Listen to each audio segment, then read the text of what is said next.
Well, hello, coaches. It's day 5 of our Coach to Your Optimal little soiree we've had this week. I hope you've been enjoying the little 5, 10, sometimes 15-minute little chats around the key fundamental things that you find as coaches challenging, above and beyond what you do technically with your athletes, just the mental performance aspect of optimizing you as a coach and optimizing your athletes. On day 1, we focused on how do you get your athletes to listen, retain, and execute.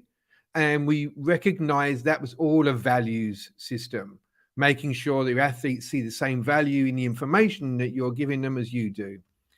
Day 2 was about underperformance in athletes, and that was all about empowering them to take ownership of their own journey, not you having to jump in there and fix everything all the time. Day 3 was all about motivation and little and often recognition and reward. Day 4 was all about team versus individual development. And we recognized the smartest way to do that was to focus on a team dynamic. So the DNA of how your team works. So then that you can focus on your individual athletes that are going to thrive in your environment. Today's topic is one that's I think most coaches struggle with when they start getting into high performance athletes. And that is, how do you build credibility when your athletes are actually competing at a higher level than you ever did? Now, before we get in understanding the psychology of this, I want to say that without a doubt, building credibility is important. And often when I'm working with both coaches and athletes, the second they find out I was a high performance athlete, I get instant credibility over and above somebody who doesn't have that in their history, in their back makeup. So I get it.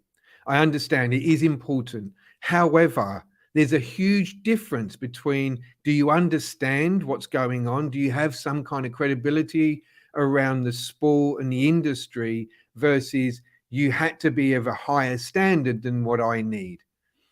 Why this is difficult for coaches and athletes to really get a grasp on is because what is it you're trying to do? As a coach, what's your job? What's your role within the dynamic?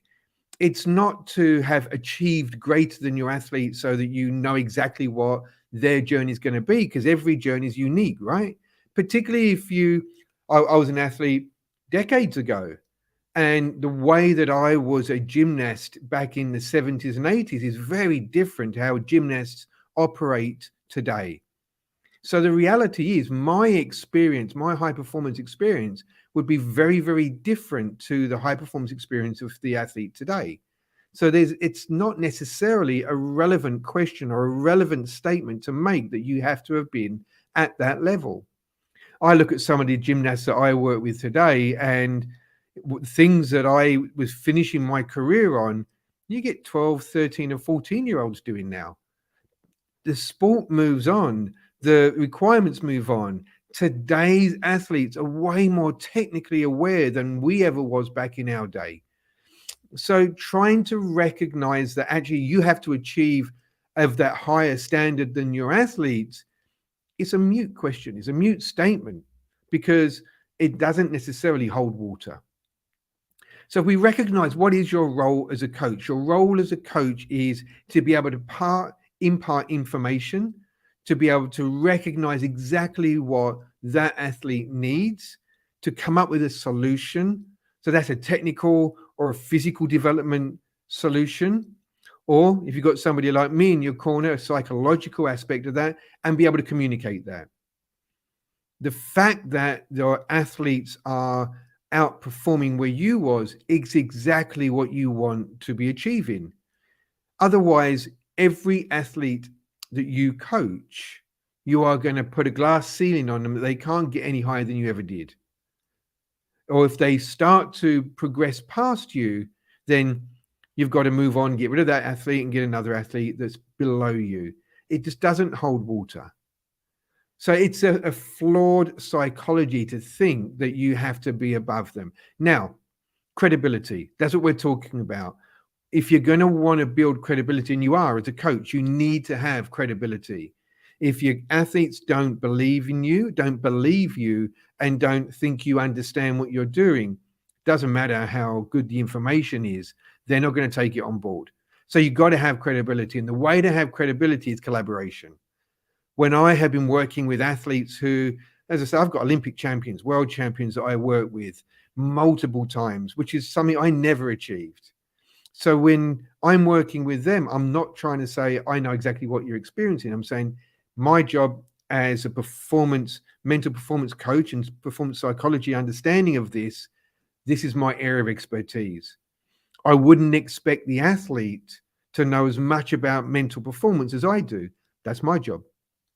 If we look at high performance today, it's very much you bring experts in to have a field of focus. We want the right people in who are experts in that area to give the best information they possibly can. We're not expecting one person to have all of the solutions, all of the answers, because we're not back in the 60s anymore. When I was growing up and I was competing, my coach during the 70s and the 80s, when I look at the way that he had to coach, he really did need to know everything. He needed to be the ringmaster of absolutely everything. Things have changed. So your credibility as a coach comes from your ability to understand, your ability to be solution orientated, and your ability to communicate that in such a way that your athletes value it. If we look at the other topics that we've covered this week, it's all about collaboration. It's all about recognizing what you bring to the table, what your athletes bring to the table, and how you work together to get the best outcome. That is the best credibility that you can build. If your athlete looks at you and says, I, with you, can build this, then without a doubt, you've got a great working relationship with your athletes. That is the credibility you want. It's not, I have to have outperformed what you ever done. So recognition of credibility is important. You got to have credibility. The fact that you've probably done the sport helps, without a doubt. People often say to me, how do you work in sports? So many diverse sports. And the reality is, if I didn't go and do research into those sports, I'd find it incredibly difficult, not only from a technical perspective from my standpoint, but if I walked in there and I started using the wrong terminology, I was looking down the wrong end of the pitch, or whatever what I'm focusing on that in that athlete's world, then I'd have no credibility. I have to do my research. I have to know what the sport's about. I have to know where they're up to in their sport, what the unique pressures and demands on that athlete are. So the fact that you go out and you spend time and you research and you understand their world, that's good credibility. So building credibility is important, as I said. The fact that you've done the sport or you know the sport well enough to have really good dialogue with them is great. You don't have to have outperformed them. And if you did, that's fantastic. But, and there's a purposeful but in there, you got to want them to pass you. You got to want them to out-surpass you. You want them to grow further than you ever did. That's our job. For the next generation should be a better generation than this generation. That's evolution. So I know that's a little bit of a touchy subject, particularly for coaches who might feel inadequate if they're trying to coach athletes that are already performing past them. But understand your skill set, understand what you bring to the table, and be the best you possibly can at that. Hope you've got a lot from this one. I hope it's one of those ones that really, like the snow globe, it shakes up how you think about things. So when it settles again, you've got a different picture to see. Today is Saturday. It's the last day for you to register for our free 45-minute live coach Q&A tomorrow. So if you're interested, you want to be part of this, you've got questions, you found the information this week really interesting, it stimulated you to want to know more, register, pop along, we'll have a chat. We're going to go for about 45 minutes. If we go longer, fantastic. If we don't, all well and good. Love to see you at the live Q&A. Bring your questions, bring your observations, and we'll make the most of it. Hope you've got a lot out of this week. I really do enjoy sharing this information. It's really, really small, bite-sized chunks. But the mental performance of the athlete, we know is important. What we've got to recognize is just as important for you as a coach. For you to be the best version of you, everybody's going to benefit from.